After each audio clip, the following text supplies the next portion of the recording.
할렐루야! 오늘은 세종을, 내일은 대한민국과 온 땅에 전도와 선교의 사명을 감당하는 세종순복음 드림교회입니다.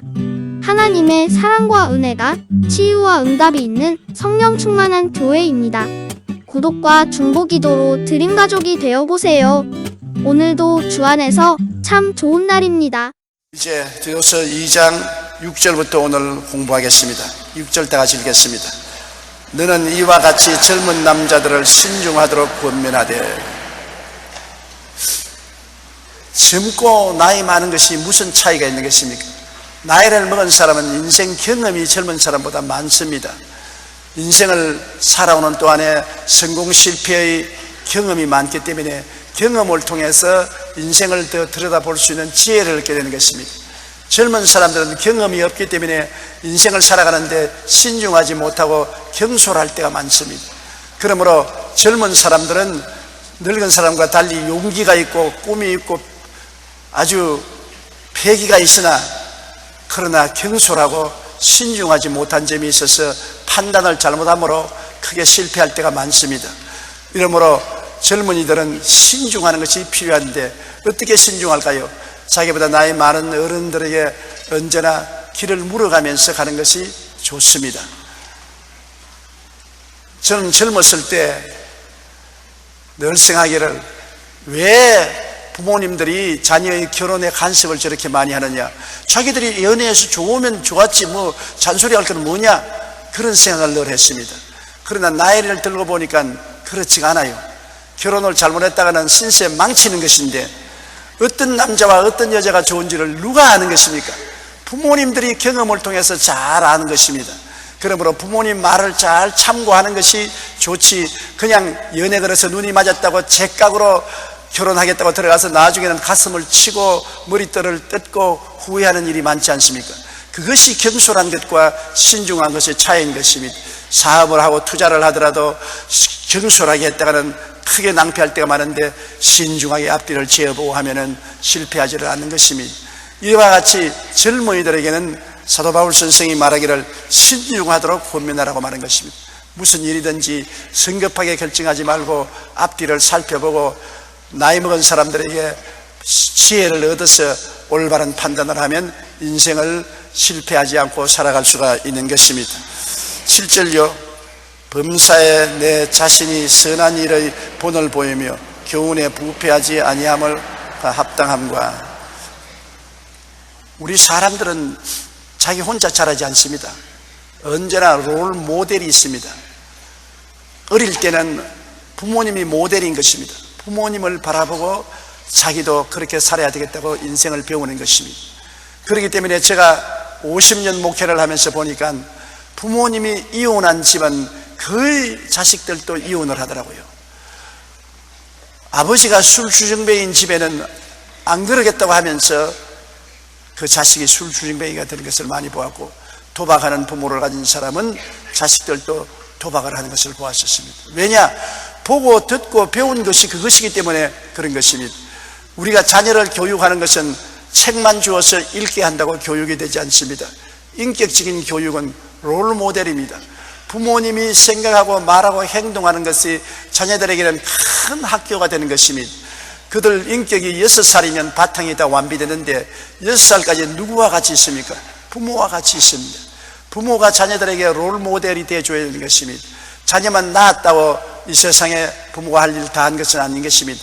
밥 먹여주고 옷만 입혀준다고 부모가 한 일은 아닙니다. 부모는 자식들에게 언어, 심사, 행동을 잘 보여줘야 하는 것입니다. 말만 해서는 소용이 없지요.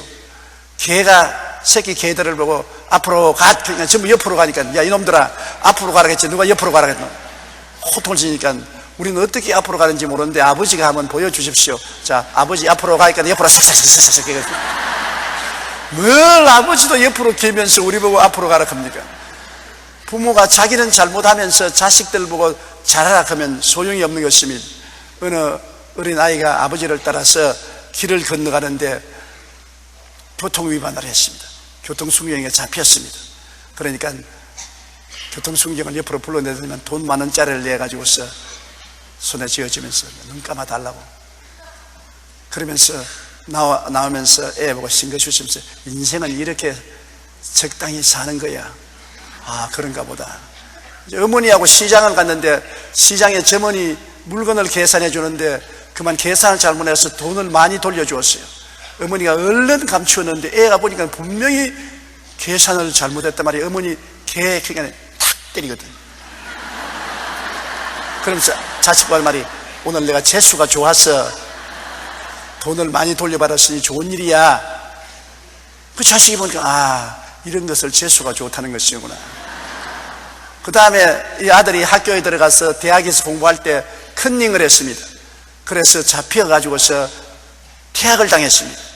퇴학을 당해서 돌아와서 나는 학교에서 컨닝하다 퇴학당했다니까 아버지와 어머니가 되토부짓습니다. 왜 정직하고 성실하게 시험을 치지 않고 컨닝을 하느냐. 그러니까 아버지를 보고 아버지는 왜 교통순경에 교통위반하고 돈 주었으며 어머니는 왜 물건 사고 난 다음 그 선음돈 과외받았는데 재수 좋다 합니까? 이번에도 아버지 돈 내가지고서 선생들에게 뇌물 주어서 다시 학교 들어가게 해 주십시오. 자, 롤 모델이 잘못되었으니 할 말이 없지 않습니까? 그러므로 정말 우리가 부모 되기가 왜 힘이 드느냐? 자식들의 미래를 만들어가는 가장 기초적인 사업을 부모가 하는 것입니다. 저는 나이가 이제 72살이 되지 않습니까? 그런데도 불구하고 내 마음속에 늘 모델로 떠오르는 것이 우리 아버지입니다. 지금도 아버지가 머릿속에 살아 있습니다. 아버님은 세상을 뜬 지 오래되지만은 내 머릿속에 아버님이 살아계셔서 모든 언어, 심사, 행동을 지배하고 있는 것입니다. 어떤 데는 싫었어요. 왜 마음속에 자꾸 아버지가 기억이 나고 아버지의 언어, 심사, 행동이 내 마음을 지배하느냐. 싫었지만은 결국 우리 아버님은 참으로 성실하고 정직하고 건면하고 충성스럽고 깨끗하게 살았기 때문에 아버지의 롤 모델이 저희 생애 속에 언제나 모범이 되고 빛이 된 것이었습니다. 이러므로 여러분, 범사에 자신이 선한 일의 본을 보여라 했었습니다. 교회에서도 직분을 가진 사람이 본을 보여야 돼요. 장로님이 본을 보여야 되고 안수 집사님, 권사님, 지역장, 구역장들, 리더들이 신앙의 본을 보여야 되는 것입니다. 열심으로 성수주의라고 11조 드리고 기도하기를 게을리하지 않고 열심히 전도하면 아, 예수 믿는 것은 저렇게 믿는 것이구나. 처음 믿는 사람들이 그 본을 받아서 성장하게 되지만은 아예 교회도 마음대로 빼먹고 11조도 드리지 아니하고 전도도 하지 아니하고 기도도 하지 않고 개망나니 같이 살면서 주여 주여 하면 아, 예수 믿는 것은 저렇게 위선적으로 살아도 되는구나. 그러고서 잘못 믿게 되는 것입니다. 우리 예수 믿는 사람은 내 혼자 구원받는 것이 아닙니다. 주위에 많은 사람을 함께 구원으로 이끌어가는 데 영향력을 미치는 것입니다. 더구나 지도자의 입지에 있으면 큰 영향력을 미치는 것이기 때문에 항상 하나님 앞에 기도하고 좋은 본을 보여야 되는 것입니다. 디모데는 젊은 사람이었습니다. 그러므로 바울 선생이 디모데에게 어찌하든지 네가 목회를 할 때 많은 사람들에게 롤 모델이 되어서 사람들이 말씀만 듣지 아니하고 너희 삶 속에서 실천하는 신앙을 보고 배우게 하라고 그렇게 말씀하는 것입니다. 범사에 내 자신이 선한 일의 본을 보이며 교훈에 부패하지 아니함과 단정함과 하나님 말씀을 전가하는데 말씀을 부패한다는 것은 썩는다는 것입니다. 많은 사람이 복음 말씀을 전가하는데 순수한 복음을 전하지 아니하고 인간적인 철학과 신학과 문학과 경험을 섞어가지고서 복음을 정확하게 전하지 않고 비뚤어지게 하는 것입니다. 예수 그리스도의 십자가의 죽으심과 부활하심, 거기에 대한 정확한 지식을 가지고 가르치지 아니하고 거기에다가 여러 가지 신학적인 이견을 붙여서 불신앙을 섞어서 전해서 부패하게 만드는 것입니다. 계란도 참 좋은 것이지만 부패하면 썩은 냄새가 나요. 쌀도 여러분 부패하면 쌀밥이 씌어서 먹을 수가 없습니다.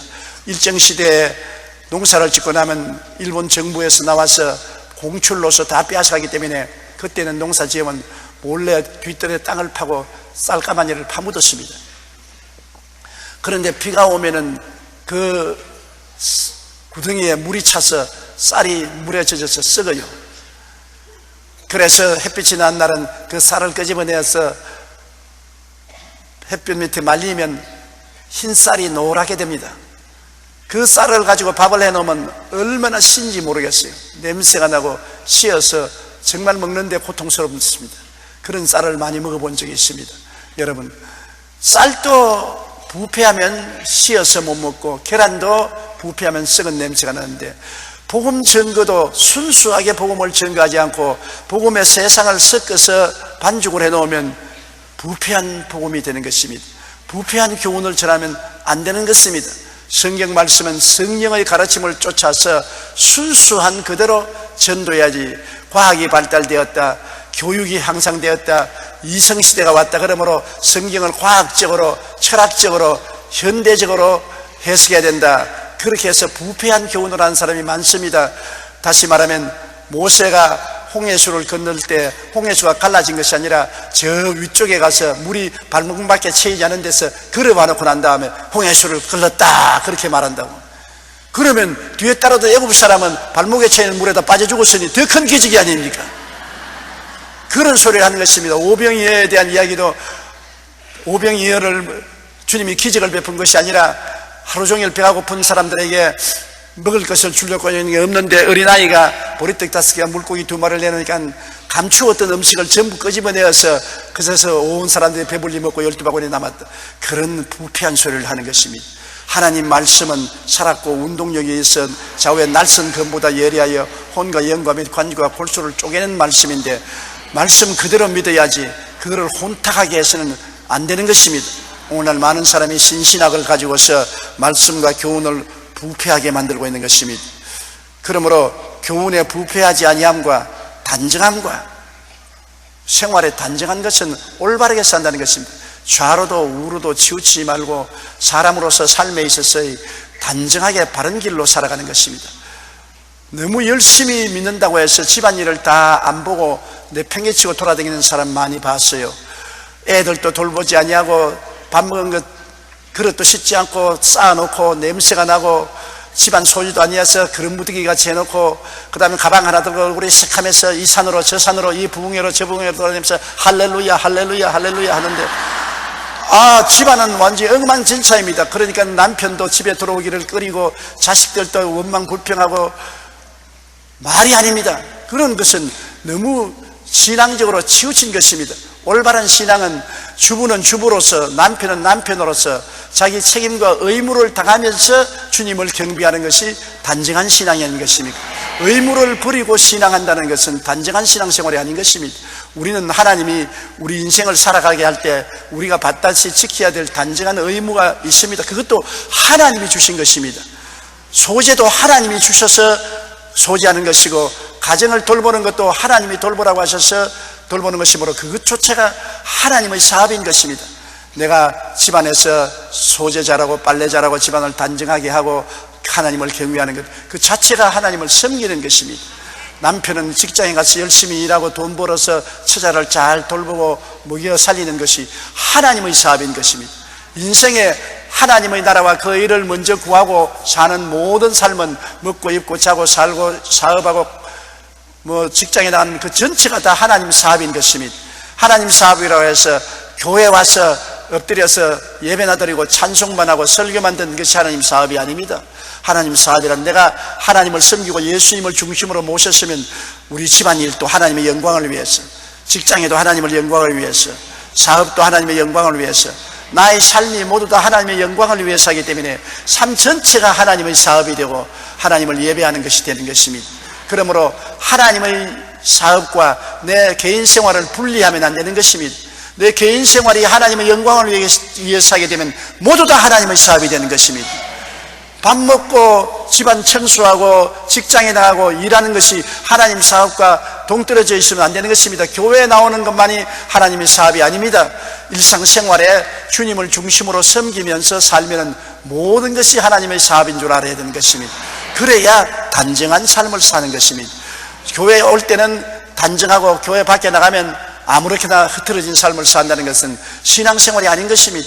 교회 나올 때만 머리를 빗고 옷을 단정하게 입고 넥타이를 메고 집에 가면 머리를 다 흐트려버리고 옷 다 흐트려버리고 신발 뒤에 주죽지 꾸게 신고 끌어당기면 그 사람 단정한 옷 모습이라고 볼 수 없는 것입니다. 교회에 올 때나 바깥에 있을 때나 단정한 매무새를 가져야 단정한 삶인 것입니다. 8절 8절요. 책망할 것이 없는 바른 말을 하게 하라. 이는 대적하는 자로 하여금 부끄러워 우리를 악하다 할 것이 없게 하려니라. 책망할 것이 없는 바른 말을 하게 하라. 바른 말이라는 것은 정확하고 올바르고 사리에 맞고 정직한 말을 하는 것입니다.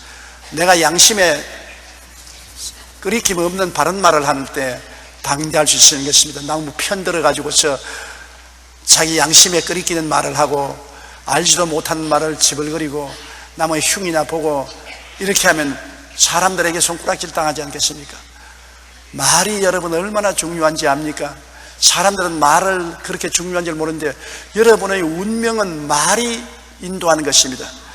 제가 어저께 저녁에도 설교했지만은 큰 파도가 있는 배에 큰 배가 항해를 해갑니다. 출렁거리면서 항해를 해가는데 앞이 안개가 끼고 캄캄하여 갈 길을 모릅니다. 그런데 그 배가 어떻게 항구로 찾아가는 것입니까? 선장한 지도를 보고 나침판을 보고 방향을 잡았지만 그 방향으로 이끄는 것은 배 밑에 있는 조타인 것입니다. 조그마한 조타가 배를 좌우선으로 인도하는 것입니다. 그러므로 배가 스스로 길을 찾아가는 것이 아니라 눈에 안 보이는 물 밑에 있는 조타가 배를 좌우로 운전하는 것입니다. 여러분 인생이 밖으로 볼 때 얼마나 크고 찬란한 것입니까?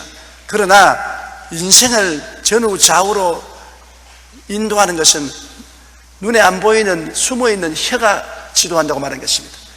말하는 것이 그렇게 우리 인생을 좌우로 지도하는 것입니다. 죽고 사는 권세가 혀에 있으니 혀를 사용하게 좋아하는 자는 그 열매를 먹으리라고 하는 것입니다. 또 야고보서는 말을 보라. 질풍같이 달려가는 말을 어떻게 앞뒤로 조정하느냐. 입에 재갈을 묶여놓고 재갈을 가지고서 땡기면 말의 좌우로 주인을 따라가는 것입니다. 이 혀가 재갈이라는 것입니다. 우리 몸을 좌우로 움직이는 재갈이라는 것입니다. 또 혀는 불씨와 같다. 조그마한 불씨가 큰 도시를 태우고 살림을 태우는 같이 우리 인생을 지옥불로 태울 수가 있다는 것입니다. 그러므로 말을 조심해야지. 말을 조심 안 하면 남에게 상처만 입을 뿐 아니라 자기 운명을 그르칩니다. 늘 나는 약하다, 병들다, 허약하다면 그 온 삶이 다 약하고 병들고 허약한 곳으로 갑니다. 그러나 나는 건강하다, 나는 튼튼하다, 나는 장골이다, 나는 건강하다 아무리 병든 사람이라도 나는 건강하다 하면 생각이 건강해지고 꿈이 건강해지고 믿음이 건강해지는 것입니다. 말이 생각을 지배하고 말이 꿈을 지배하고 말이 믿음을 지배하는 것입니다. 말을 잘못하면 생각도 부정적이 되고 믿음도 부정적이 되고 자기 자화상도 부정적이 되고 마는 것입니다. 그러므로 나는 안 된다, 못 산다 그러면 안 되고 못 사는 방향으로 여러분 인생이 가는 것입니다. 나는 잘 된다, 나는 복받은 사람이다, 나는 성공한다, 승리한다고 말하면 여러분 인생이 성공과 승리를 향해서 가게 되는 것입니다. 우리 인생의 방향을 좌우하는 것이 입술의 말입니다. 그 말을 조심 안 하고 난 다음에 자기 생애에 닥쳐오는 불행을 왜 이런 불행이 다가오냐고 탄식하는 사람 많은데 원인이 자기에게 있다는 것을 알아야 되는 것입니다. 잘못함으로 생각이 잘못되고 꿈을 잘못 꾸고 믿음을 갖게 되고 잘못 인생을 살게 되는 것입니다. 그렇기 때문에 바른 말을 해야 되는 것입니다. 하나님의 말씀을 언제나 많이 외우고 말씀에 서서 생각하고 꿈꾸고 믿고 말해야 되는 것입니다. 말씀으로 말하면 여러분 생각이 그렇게 달라지고 꿈이 달라지고 믿음이 달라지는 것입니다. 예를 들어 말하면 병든 사람이 성경 말씀에 제가 채찍에 맞음으로 너가 나음을 입었다는 말을 자꾸 하면은 생각이 나았다고 생각이 되는 것입니다. 자꾸 제가 채찍에 맞음으로 너가 나음을 입었다면 마음속에 꿈을 꿀 때 자화상이 건강한 자기 모습을 보게 되는 것입니다. 자꾸 제가 채찍에 맞음으로 너가 나았다고 하면은 나은 것을 믿게 되는 것입니다. 그러면 내 믿은 대로 될지어다고 말씀하는 것입니다. 제일 좋은 말은 하나님의 이 성경 말씀을 많이 읽고 많이 외워서 성경 말씀을 자꾸 주야로 묵상하고 말하는 것입니다. 중요한 성경 구절들을 집안에 붙여놓고 늘 쳐다보고 크게 소리내어 읽는 것입니다. 그러면 생각이 달라지고 꿈이 달라지고 믿음이 달라지고 인생이 달라지게 되는 것입니다. 그러므로 책망할 것이 없는 바른 말을 하게 하라. 말을 잘못하면 자기 인생도 망치고 남도 망치는 것이기 때문에 사람들에게 손가락을 받고 책망을 받지 않습니까? 이번 우리 대통령 선거 때 보십시오. 선거 때 자꾸 남의 허물을 뜯는 사람들이 표를 적게 받았습니다. 남을 허물하지 않은 사람은 오히려 표를 많이 받고 인정을 하는데, 아내가 쓰나 남을 욕을 하는 것은 듣는 사람이 굉장히 괴롭습니다. 그 말이 옳게 들려도 괴롭다고요. 세상에 욕하는 것 듣고 좋아할 사람 누가 있는 것입니까? 노래소리가 좋지 욕하는 사람이 좋습니까? 그러므로 남을 자꾸 욕하면 책망을 듣게 되는 것입니다. 부정적인 말을 하면 사람들이 그를 회피하게 되는 것입니다. 우리는 항상 주님 안에서 성경을 통해서 바른 말을 해서 대적하는 자들이 우리를 악하다고 말하다가 증거가 없으니까 부끄러워지는 것입니다. 저 사람 못됐다, 잘못한다, 못났다. 그러면 못되고 잘못하고 못난 증거를 대놓으라 하면 증거가 없습니다. 전부 자기가 거짓말하게 돼서 자기가 스스로 부끄러움을 당게 되는 것입니다. 이러기 때문에 책망할 것이 없는 바른 말을 하게 하라. 이런 대적하는 자로 하여금 부끄러워 우리를 악하다 할 것이 없게 하려 함이라. 9절요. 종들은 자기 상전들에게 범사에 순종하여 기쁘게 하고 거슬리지 말하지 말며. 지금은 종의 제도가 없습니다. 그러나 옛날 바울 시대에는 사회 제도가 그렇습니다. 사회 제도가 종이 있고 상전이 있는 것이 사회 제도였습니다. 우리도 이조 시대까지 종이 있었습니다. 그러므로 사도 바울이 하나님의 뜻으로 종을 지지했다고 말하는 사람이 있는데, 그렇지 않고 그 당시의 사회 제도는 별 수 없이 종과 상전이 있었습니다. 그러나 바울 선생은 성경에 할 수 있으면 자유케 하라고 말하고, 종을 형제로 취급하지 종으로 취급하지 말라고 여러 번 교훈한 것을 볼 수 있는 것입니다. 그러나 오늘날 이 종을 무슨 의미로 보느냐, 낮은 사람이 높은 사람을 대하는 태도를 말하는 것입니다. 아내가 남편을 대하고, 자식들이 부모를 대하고, 회사의 사원이 사장을 대하고, 국민들이 다스리는 대통령이나 위에 있는 사람들을 대하는 태도를 말하는 것입니다. 종들은 자기 상령의 범사에 순종하여 기쁘게 하고 거슬려 말하지 말라고 했는 것입니다. 상전을 모신 사람은 모든 일에 순종하라. 그리고 기쁘게 하고 거슬려 말하지 마라. 이게 대단히 중요한 것입니다. 왜냐하면 밑에 있는 사람이 자꾸 불순종하고 불쾌하게 대하고 말만 하면 탁탁 받아서 말하면 아예 기가 막혀요. 가정생활도 그렇습니다. 남편이 무슨 말하면 한마디 말하면 10마디로 부인이 대답하는 가정이 많아요. 원래 두뇌 조직이 다릅니다. 여자는 언어 신경이 굉장히 발달되어 있습니다. 말을 잘하게 되어 있어요. 남자는 이성적인 사고하는 신경이 발달되어 있습니다. 그러므로 남자는 이성적으로 말하는 것은 잘 이해가 되지만은 감성적으로 말하는 것은 여자들이 잘하는 것입니다. 그러면 한마디 말을 하면 여자들은 말을 잘하기 때문에 막 총알같이 말을 하기 때문에 남자는 버전이 알고도 대답을 못하므로 화가 나서 그냥 큰 소리 치고, 옛날에는 손찌끔 했습니다. 요새는 손찌끔을 못하기 때문에 그냥 밖을 박차고 나가는 사람들이 많습니다. 자꾸 말대꾸 하면 안 되는 것입니다. 여러분도 집에서 남편하고 말하거들랑 제일 좋은 길 내 가르쳐 줄게요. 제일 좋은 길은 그냥 남편하고 말하는데 대도 않은 소리로 남편이 고함을 치거들랑 그러면 대답을 하지 말고 가만히 있는 겁니다. 제일 좋은 것이 속으로만 욕을 하고 겉으로는 욕하지 말고 그냥 고개 숙이고 가만히 있는 것입니다. 더 심히 달려들거든 눈물을 뚝뚝 흘리면 그만 남편의 마음속에 큰 가책이 다가오는 것입니다. 남편은 원래 지어지기를 부인에게 지고 싶은 마음이 없게 지어진 것입니다. 성경에 남편이 가정의 머리라고 했는데 머리가 되기 때문에 본능적으로 안 지려고 합니다. 그런데 말로서 굽히려고 하니까 자존심이 상하니까 폭력을 쓰든지 안 그러면 뒤에 나가기 때문에 그걸 알아줘서 그냥 남편이 무슨 말을 하거들랑 이성적으로 말할 수 없는 처지 같으면 그냥 가만히 듣고 있어요. 그리고 눈물을 뚝뚝 흘려요. 그러면 이깁니다. 그다음 남편이 잘못해가 나중에 빌고 오히려 미안하기 때문에 잘해주려고 하는 것입니다. 그러나 한마디 하면 10잔마다 딱딱딱딱딱딱 하고 달라들고 이마살을 찌푸리고 눈을 상심질을 해가지고서 입에 침을 말리면서 대강을 하면 아내 이길 남자 없습니다. 그러면 마음속에 무서운 적개심을 가지게 되고 하고 해주고 싶은 생각도 없어지고 정이 딱 떨어져서 그냥 같이 살고 싶은 생각이 없습니다. 벽에 들고 다른 방으로 가고 아예 가정이 냉기가 돌게 되는 것입니다. 이렇기 때문에 순종이 제사보다 낫다는 거죠. 하나님 나라도 한 가지인 것입니다. 우리가 하나님 말씀에 자꾸 변명을 하면 안 되는 것입니다. 아담아 내가 어디 있냐 그러면 내가 나무 뒤에 숨었습니다. 죄를 지었습니다. 회개하고 순종했으면 하나님이 건져주시겠는데 변명을 했습니다.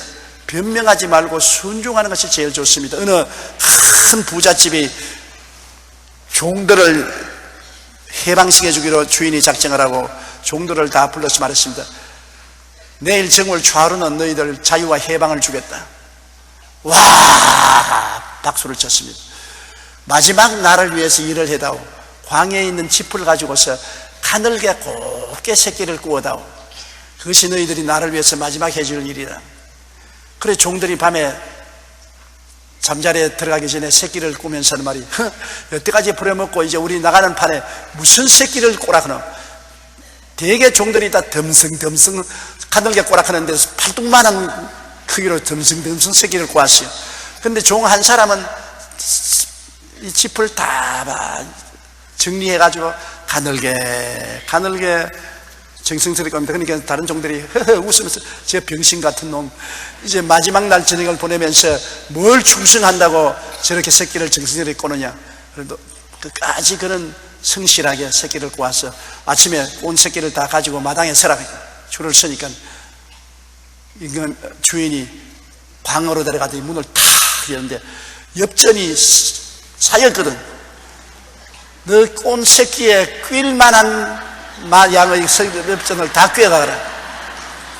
새끼를 주먹만하게 꼰 사람이 엽전 구멍에 새끼가 들어갑니까?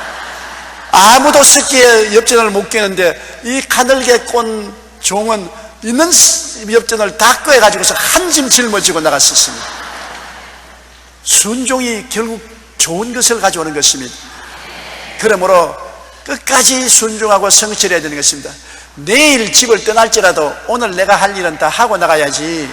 내일 떠난다고 해서 오늘 나는 아무 일도 안 하고 모든 것을 부실하게 하고 나가면 불성실한 사람이 되는 것입니다. 내일 지구가 망할지라도 오늘 사과나무를 심겠다고 말한 것처럼 내일이 없어진다 하더라도 오늘 내가 할 일은 충실히 다 해야 되는 것입니다. 종들은 자기 상전들에게 범사에 순종하고 기쁘게 하고 거슬려 말하지 말며 10절요 훔치지 말고 오히려 모든 참된 신실성을 나타내게 하라. 이는 범사에 우리 구주 하나님의 교훈을 빛나게 하려 함이라. 밑에 사람들은 기회가 있으면 훔치려고 할 때가 많습니다. 옛날에 종들은 가정일을 많이 돌보고 장사하는데 일을 많이 하고 있기 때문에 훔칠 기회가 많습니다. 훔칠 기회가 많기 때문에 그것을 잘하는 바울 선생이 종들에게 훔치지 말라. 너는 주인의 눈은 속일 수 있어도 하나님의 눈은 속일 수가 없다. 그러므로 훔치지 말고 신실하게 끝까지 믿을 수 있는 행동을 하라. 정직, 성실, 근면, 충성. 우리가 이것이 바보 같은 생활 같지만은 결국에 성공하고 승리하는 사람은 정직하고 성실하고 근면하고 충성스러운 사람이 이 세상에 승리합니다. 부정직하고 사기치고 성실하지 못하고 거짓되고 게으르고 배반하고 하는 사람, 이 세상에서 사람들에게 일시적으로 칭찬받을지 몰라도 그 인생이 나중에 결말이 좋지 않습니다. 우리는 누구를 섬기든지 충성스럽게 섬겨야 되는 것입니다. 여러분, 이 세상의 동물 중에 개가 칭찬을 받는 이유가 그인 것입니다. 고양이는 부모가 아니라 주인이 안아주고 쓰다듬어주면 눈을 지그시 감고 야옹 조금만 뒤어박으면 싹 핥게 뿌리는 것입니다. 그리고 뒤에 나가는 것입니다. 그러나 개는 주인이 그도 차도 깽 크고 말지 얻어맞아도 곧 주인이 오면 꼬리를 흔들고 달라드는 것입니다. 개만큼 주인을 좋아하는 동물이 없습니다. 집 밖에 10번 나갔다 10번 들어오면 10번 내내 꼬리를 흔들고 뛰는 것입니다. 개가 주인에게 충실하고 성실한 것입니다. 그렇기 때문에 교회가 사람들에게 사랑을 받고 귀히 여김을 받는 이유가 그인 것입니다. 나이가 늙어서 자식들 다 밖으로 나가고 친구들 다 앞서거니 뒤서거니 죽고 병들어서 만날 수도 없고 외로운 사람은 뭐 살아있는 것하고 이야기를 해야 되겠는데 이야기할 것이 없습니다. 그러나 걔는 말은 못해도 꼬리치고 눈웃음 치고 핥고 몸을 비비고 언제나 따뜻한 교제를 해주기 때문에 노년에 아무도 없으면 개 키우십시오. 개가 굉장히 마음을 위로해주고 치료해주는 데 효과가 있는 것입니다. 훔치지 말고 참된 신실성을 나타내라. 저 사람에게 맡겨 놓으면 뭐 눈 감고 계셔도 걱정할 것 없다, 틀림없다. 신실성인 것입니다. 저 사람은 거짓이 없다. 저는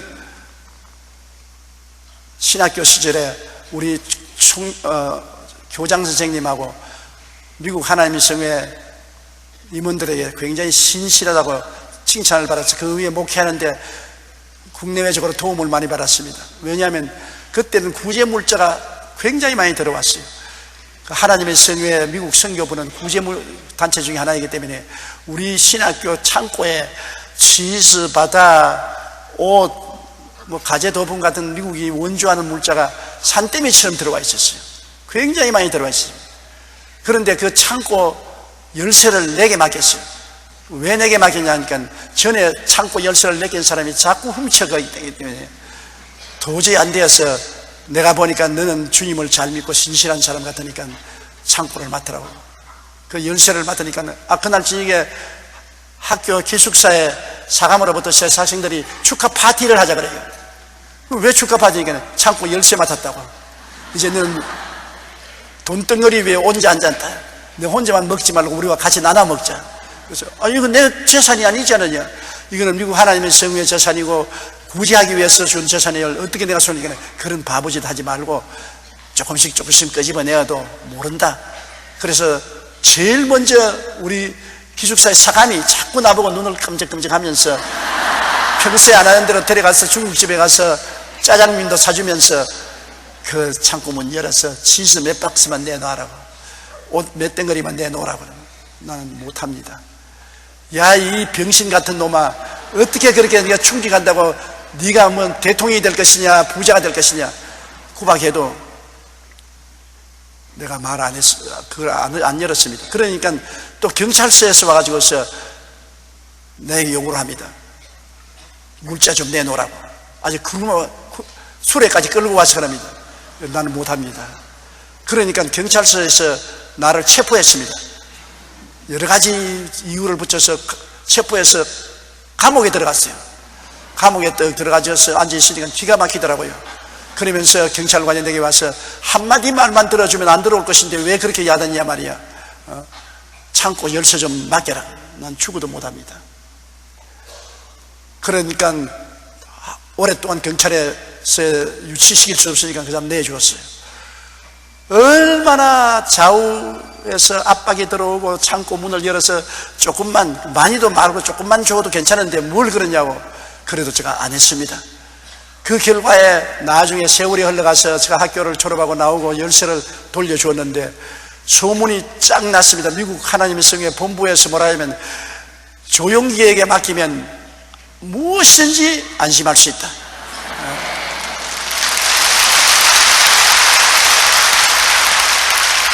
제가 한참 자랄 때는 윗사람의 도움이 필요하기 때문에, 국제적으로 도움이 필요하기 때문에 미국의 도움을 많이 받았습니다. 지금도 잊어버릴 수 없는 것은 세상 땐 그 당시에 하나님의 성회 선교 총책임자였던 호간 박사가 한 말이 있습니다. 한국에서 문제가 일어나서 한국 하나님의 성회에서 저를 쫓아내려고 했었습니다. 그럴 때 호간 박사는 말이, 어떤 일이 있더라도 조용기가 옳다. 나는 무슨 일이 일어난지는 모르지만은 누가 무슨 말을 해도 조용기가 옳다. 조용기 말이면 믿을 수가 있다. 나는 그 사람을 지지한다. 굉장히 그 말을 듣고 내가 감동을 느꼈습니다. 그분이 나의 튼튼한 후원자가 되었었습니다. 이처럼 여러분, 결국에는 훔치고 거짓말하고 도둑질하는 사람들은 지금 내가 돌아보면 죽었거나 사라지고 흔적도 없습니다. 내 가까운 사람들인데 대다수가 죽고 그리고 사라졌습니다. 그러나 끝까지 열쇠를 쥐고서 정직하게 있었던 나는 하나님께 축복을 받아서 그때 이후로 얼마나 많은 은총을 받았는지 모르는 것입니다. 여러분, 이 세상에서 물질적인 자산이 없고 학력을 갖지 못했다고 할지라도 정직하고 성실하고 근면하고 충성스러운 영적인 심령의 재산은 그 무엇보다도 귀한 재산이 되는 것입니다. 그런 재산을 가진 사람은 물질적으로도 잘 살게 되고 나중에 평안하게 되는 것입니다. 이렇기 때문에 우리는 항상 신실성을 잊지 말아야 되는 것입니다. 그렇게 하면 우리 예수 믿는 사람이 우리 주 하나님의 교훈을 빛나게 하는 것입니다. 어느 곳에도 야, 예수 믿는 사람이 다르다. 교통수경에 잡히면은 벌금을 내면 벌금을 내지 뇌물을 줘서는 안 되잖아요. 그 사람 돈 받을 때 돈을 많이 받았으면 돌려줘야지요. 재수 좋다고 보게돼 집에 넣어버리면 안 되잖아요. 정직하고 성실한 것이 그 당시에는 바보같이 보여나 훗날에는 큰 상을 얻게 되는 것입니다. 11절요. 모든 사람에게 구원을 주신 하나님의 은혜가 나타나. 구원은 하나님의 은혜로 받습니다. 구원은 율법을 통해서 받지 않습니다. 우리가 율법을 아무리 지킨다고 해도 율법을 다 지킬 수가 없어요. 하나님의 율법 앞에서는 다 죄인으로 드러나고 마는 것입니다. 내 앞에 다른 신을 두지 말라, 우상에 절하지 말라, 하나님의 이름을 망령되이 부르지 말라, 안식일을 거룩히 지켜라, 내 부모를 공경하라, 살인하지 말라, 간음하지 말라, 도둑질하지 말라, 내 이웃을 거짓 증거하지 말라, 내 이웃을 탐하지 말라. 간단히 10계명입니다. 유대인은 이 10계명에서 장체 650여 개의 실행 법률이 나와 있는 것입니다. 율법에 자기를 비추어 보아서 흠이 없고 점이 없는 사람이 한 사람도 없어요. 그러므로 율법의로서 구원받을 사람은 아무도 없는 것입니다. 하나님의 은혜로 구원을 받는 것입니다. 예수 그리스도께서 십자가에서 우리 일생의 죄악을 대신 짊어지시고 다 청산하셨으므로 예수님을 믿음으로 그 보혈을 의지해서 용서와 의로움을 받고 성령을 받아서 우리는 점점 율법을 지켜나가려고 노력하는 것입니다. 한평생을 우리는 구원은 은혜로 받고 구원받았기 때문에 구원받은 사람답게 의와 진리의 거룩함을 가지고 살려고 노력을 해야 되는 것입니다. 구원을 받았으면서도 의와 진리와 거룩함에 살려고 노력을 안 하고 방탕하면 구원 안 받은 사람이죠. 구원을 받은 사람은 구원받은 행실이 나타나야 되는 것입니다. 구원은 은혜로 받지만은 구원을 지키고 발전하는 것은 우리가 행위로서 지켜나가야 되는 것입니다. 행위를 무시하는 것은 절대로 아닙니다. 기독교는 구원은 은혜로 받지만은 우리가 구원을 지키고 발전시키는 것은 행위로 한다는 것을 알아야 되는 것입니다. 그렇기 때문에 열심으로 우리가 율법을 지켜서 사람들에게 야, 저 사람 참 신실한 사람이다, 정직하고 성실하고 근면하고 충성스러운 사람이라고 하나님의 은혜를 빛내게 하는 것입니다. 은혜를 받고도 은혜 받은 사람답지 않게 살면 은혜를 수치스럽게 만들지 않습니까? 은혜를 빛내게 만들려면 은혜를 받은 사람답게 변화된 삶을 살면 축복을 받고 사람들에게 칭찬을 받게 되는 것입니다. 12절요. 우리를 양육하시되 경건하지 않은 짓과 이 세상 정욕을 다 버리고 신중함과 의로움과 경건함으로 이 세상에 살고. 하나님께서 은혜가 임하셔서 우리를 양육하시되 경건하지 않는 것, 이 세상에 더러운 것 말입니다. 세상에 음란하고 방탕하고 더럽고 세속적이고 문란한 경건치 않은 삶에서 우리를 예수님의 은혜가 건져내고 이 세상 정욕을 다 버리고 육신의 정욕, 안목의 정욕, 이 세상의 자랑. 정욕은 우리에게 결코 유익을 주지 못합니다. 정욕은 육신의 쾌락을 말하는 것인데 육신의 쾌락을 쫓아서 가면 나중에는 쾌락의 끝에는 좌절과 절망이 있는 것입니다. 술을 점심 먹을 때 좋지요. 술 취하고 나면은 나중에 아침에 되면 속이 쓰리고 골치가 아프지요. 알코올 중독자는 지극히 불행한 것입니다. 아편 중독자도 아편 맞을 때는 구름 위에 땡 같지만은 맞고 난 다음 아편이 떨어지면 떨고 고통스럽고 괴로워 못 견디는 것입니다. 세상의 정욕으로서 오는 쾌락은 있습니다. 그러나 악마적인 쾌락인 것입니다. 악마적인 쾌락은 잠시 동안 즐거움이 있는 것 같으나 나중에는 그 대가로서 굉장히 고통스러움이 다가오는 것입니다. 진시황이 온 중국을 다 패고 넣고 나라를 다스릴 때 얼마나 부귀영화가 많았습니까? 그가 양자강에 배를 띄우고 밤새도록 기생들이 노래를 듣고 춤을 추고 술을 마시고 난 다음 아침 안개가 뿌옇게 끼었을 때 강가에 배를 대면서 그가 남긴 말이 있습니다. 희락 극해여 애정다로다. 희락이 극에 달하니까 나중에 슬픔이 너무나 많다. 굉장히 기쁜 이후에 그 기쁜 만큼 슬픔이 마음속에 꽉 들어 찼다는 것입니다. 이것이 세상의 정욕이요 세상 쾌락인 것입니다. 세상 쾌락은 영원히 가지 않습니다. 그러나 예수님을 믿고 하나님 은혜를 받은 사람은 그 속에서 영원한 생수가 넘쳐나오기 때문에 그치지 않는 믿음, 소망, 사랑, 의, 평화, 희락이 있는 것입니다. 믿음은 믿을수록 끝장이 좋은 것이 예수 믿는 믿음이요 신앙인 것입니다. 누리면 누릴수록 끝장이 좋지 않은 것이 세상의 쾌락이요 세상의 육신의 정욕인 것입니다. 그러므로 하나님의 은혜가 오시면 은혜가 얼마나 귀한 것을 우리에게 보여주심으로 세상 정욕을 다 버리게 하고, 그리고 신중함과 하나님 말씀을 의지하고 사람이 무게 있고 경건하게 행하고 의로움과 경건함으로 이 세상을 살고 의롭게 살고 경건하게 세상에 살도록 은혜가 그렇게 변화시켜 준다는 것입니다. 13절요. 복스러운 소망과 우리의 크신 하나님 구주 예수 그리스도의 영광이 나타남을 기다리게 하셨으니, 복스러운 소망, 우리 예수 믿는 사람의 가장 큰 것은 소망입니다. 죄에서 자유를 얻는 소망, 세상에서 해방을 얻는 소망, 병고침 받는 소망, 저주에서 해방되는 소망, 지옥에서 영생의 영광을 얻는 소망. 우리는 매일매일 커져가고 넘쳐난 소망을 향해서 사는 것입니다. 세상 사람들은 살아갈수록 소망이 꺼져가지만 예수 믿는 사람은 살아갈수록 점점 소망이 커진 것입니다. 모든 사람은 소망을 바라고 있는 것입니다. 이번 대통령의 이명박 당선자에게 압도적인 표를 준 것은 국민들이 지금보다 더 잘 살 수 있는 소망이 있다고 해서 그렇게 한 것입니다. 소망이 없으면 그렇게 하지 않습니다. 우리에게 소망을 줄 것이라고 생각했기 때문에 압도적인 표를 이명박 당선 후보자에게 준 이유가 거기 있는 것입니다. 소망이 그처럼 중요한 것입니다.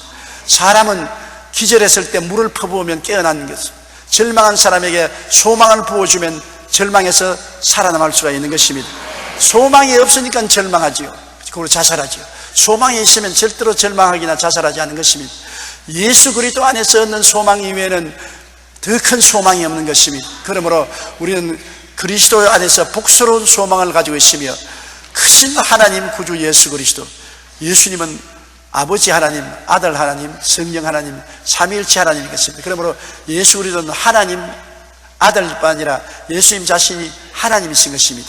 크신 하나님 구주 예수 그리스도의 영광이 나타나심을 기다리게 하셨으니, 그리스도의 재림의 날은 영광의 날인 것입니다.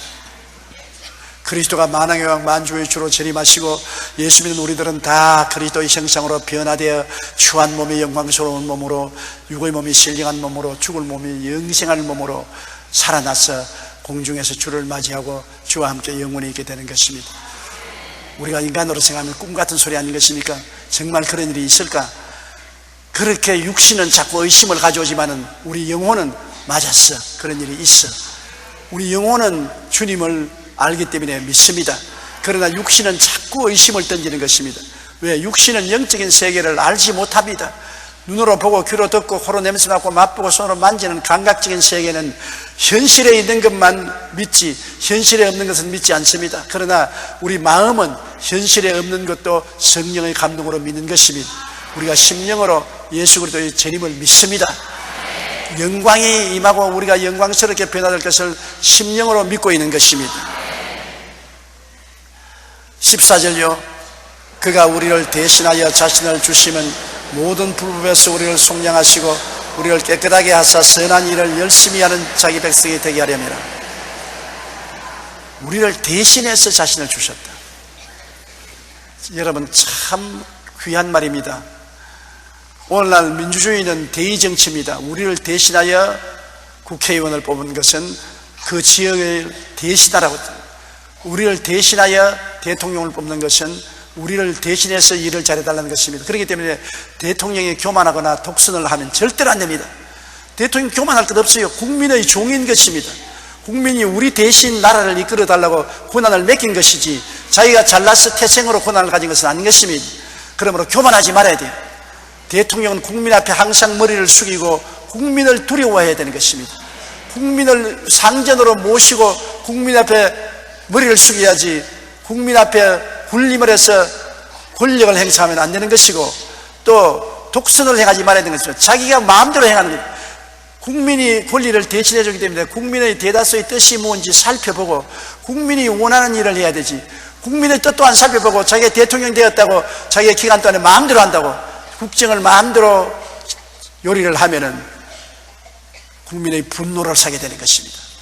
절대로 지도자는 교만하지 말아야 되고 독단하지 말아야 되는 것입니다. 그러므로 대신한다는 생각을 늘 해야 되는데, 우리 하나님께서 여러분 예수님을 보내셔서 우리를 대신하여 십자가에 죽게 하신 것입니다. 우리는 아담의 후손으로서 아담 자손은 모두 다 하나님을 반역한 죄로서 죄의 값은 사망이라 죽어야 되는 것입니다. 우리가 죄값을 받으면 다 죽어서 다시 일어나지 못하고 지옥 가지만은, 죄값을 받고 죽어서 지옥 가서라도 다시 살아날 분은 하나님 아들밖에 없는 것입니다. 우리는 가치가 하나면 예수님은 영원한 가치가 있는 것입니다. 하나의 빚을 갚기 위해서 주님이 고생을 하면 얼마 안 있어 다 갚아버리고 넉넉히 이겨낼 수 있는 것입니다. 예수님 이외에는 우리 죄를 다 청산하고 죽음에서 부활하실 분이 절대로 없습니다. 성령 군자라는 사람, 구주라는 사람이 수없이 생겼지만은 죽고 난 다음 다 무덤 속에 뼈가 파묻혀 있는 것입니다. 못 살아났습니다. 죄를 못 갚았기 때문에 못 살아난 것입니다. 예수님 무덤만은 비었습니다. 부활하셨습니다. 죄를 갚았기 때문에 털털 털어버리고 이기고 부활하신 것입니다. 왜 우리를 대신하실까요? 여러분, 세상에서 대신해 줄 사람은 부모밖에 없는 것입니다. 우리 어머님이 살아계실 때 늘 저보고 말하기를, 제가 몸이 늘 허약해지니까, 아이고 내가 너를 대신해서 아팠으면 좋겠다, 너 약한 것은 내게 다 주고 내 건강한 것은 내게 다 주면 좋겠다. 뭐 보통 사람 들으면 무심하게 들을지 모르지만 부모가 되니까 그 말을 하는 것입니다. 여러분, 자식이 빚더미에 올라 앉아가지고서 죽게 되었는데 부모가 재산 안 팔 부모가 있습니까? 정상적인 부모 같으면 자식이 밉고 쥐어 박아버리고 때리고 싶지만은, 그러다 그 마음 중심으로 자식이 빚더미에 앉아서 죽게 되었으면 부모가 밥 팔고 집 팔고 내놓는 것입니다. 우리 교회 근처에 있는 어느 모 교단 교회 목사님이 목회를 하고 은퇴를 하는데, 교회 당회에 장로님들이 모여가지고 집을 하나 마련해 드리면서 집 문서를 꼭 쥐고 계세요. 이 집 내놓으면 다시 집 못 구하니까 자식들이 와서 집 문서 빌려달라 하거든. 절대 안 해요. 주면 안 돼요. 아, 그러지. 그런데 맏자식이 와서 아버지 사업하는데 돈이 필요하니까 돈을 좀 빌리자면 아버지 집을 저당 잡혀야 되니까 집 좀 내주십시오. 제일 처음엔 아버지가, 너희 어머니하고 나하고는 은퇴해서 늙어서 살기 위해서는 어찌할 도리가 없으니 안 되겠다 하니까, 아버지 자식 죽는 거 볼래요? 나 이 사업에 투자 못하면 나는 망해서 우리 자식들하고 굶어 죽어요. 그 잠시 좀 빌려달라는데 안 빌려줄 수 있어요? 그러면서 아버지에게는 부부간에 의논해서 눈물을 흘리면서 자식에게 문서를 빌려주었습니다. 안 빌려줄 부모 있으면 한번 손들어 봐 주십시오. 자식 이길 부모 없어요. 그래서 사랑하기 때문에 할 수 없이 빌려줬는데, 이 문서를 가지고서 사업을 해서 실패를 하니까 자식은 그만 가족들 데리고 미국으로 도망을 쳐버렸습니다. 집딸리가 와서 집을 내놓으라 합니다. 그 부모는 쫓겨나와서 올 때 갈 데 없으니까 교회에 와서 앉아있어요. 그 교회 당회 장로님들이 화가 끝까지 났습니다. 내내 문서 주지 말라는데 도 가지고서, 그것은 고양이 보고 생선 갖다 놓고 먹지 마라, 그런 것과 꼭 한 가지인 것입니다. 부모라는 것은 여러분 정말로 더러운 것입니다. 사랑이라는 것이 얼마나 무섭든지 도저히 상식적으로 할 수 없는 일도 사랑 때문에 하는 것입니다. 그래서 교회에서 다시 헐부리한 집 하나를 구해주고 장로님 한 분이 그 아들에게 갔습니다. 그러니까 미국에 가서 그는 한국에서 가져간 돈을 가지고 집을 사서 잘 살더랍니다. 그런데 당신 부모가 이런 상황에 있으니 어찌할 수 없어. 나 잘 살고 부모 있지, 나 못 사는데 부모 있을 테겠어요. 나도 살아야 되니까 부모는 나 모르겠다 그러는데, 사랑은 내리사랑이기 때문에 부모는 자식을 그렇게 사랑하지만은 자식은 부모에 대한 그런 내리사랑이 없습니다. 나 늘 여러분 말하기를 자식에게 너무 주지 말라고 하고 하지만은 말은 그렇게 해도 나는 속으로는 안 되는 거 알고 있어요. 나중에 부모는 굶어 죽을지언정, 다리 밑에 들어갈지언정 자식이 간청을 하고 도와달라면 안 도와줄 수가 없지요. 그게 부모 사랑이고, 그렇기 때문에 그 사랑이 더러운 사랑이라고 합니다. 좋지 않은 사랑이에요. 그런데 우리 하나님이 바로 그것인 것입니다. 자식들이 범죄하고 사망의 죄를 지어서 영원히 지옥불에 타야 되는데 너무나 안 됐으니까 이거 어찌할 도리가 없습니다. 아무리 하나님이라도 부정하게 할 수는 없으니까 그 아들 예수 그리스도를 사람으로 보내서 죄 없이 잉태되고 죄 없이 자라서 인간의 죄를 대신하고 십자가에 못 박이게 한 것입니다. 대신해서. 아이고, 하나님도 내버려 두지 뭘 그렇게 합니까? 야, 부모 돼봐라. 그렇게 말씀할 거예요. 하나님이 우리를 만드신 부모인 것입니다. 우리를 지으신 하나님이기 때문에 우리가 타락했을 때 주님이 너무나 마음의 고통을 겪고, 예수님이 십자가에 못 박히게 된 것은 삼위일체 하나님이기 때문에 아버지가 직접 십자가에 못 박인 것입니다. 몸짓고 피를 흘려서 온갖 고통을 다 겪었습니다. 십자가에서 내려올 수 있어요. 12영이나 되는 천사를 불러서 원수들을 멸할 수가 있어요. 그런데도 안 했습니다. 사랑 때문에요. 끝까지 참고 고통을 참고 내가 다 이루었다, 우리 죄를 청산해 주신 하나님인 것입니다. 이것을 생각하면 우리가 그 은혜를 어떻게 갚겠습니까? 못 갚지요. 그러므로 믿고 충성할 도리밖에 없는 것입니다. 하나님은 우리 사랑하기 때문에 우리를 대신하는 것입니다. 따라 말씀하세요. 하나님께서 나를 사랑하시기 때문에 십자가를 짊어졌습니다. 십자가에서 모진 고통당하면서 우리의 죄를, 불의와 추악을, 저주를, 죽음을 다 심판해서 담당하신 것입니다. 우리를 대신하여 자신을 주심으로 모든 불법에서 우리를 속량하시고, 우리가 살면서 일생에 많은 법을 어긴 불법에서 우리를 값주고 사시고, 우리를 깨끗하게 하사 그 보혈로 깨끗하게 하사 선한 일을 열심히 하는 자기 백성이 되게 하려니라. 그 다음부터는 구원받고 난 다음에는 성령의 도우심을 받아 어찌한지 선하고 착한 일을 하고 살게 만들어 주시는 것입니다.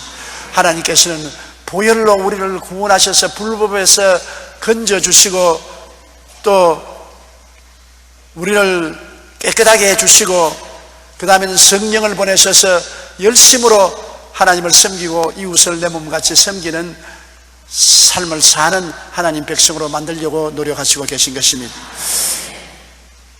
그 다음요 15절, 너는 이것을 말하고 권면하며 모든 권위로 책망하여 누구에게선지 업신여김을 받지 말라.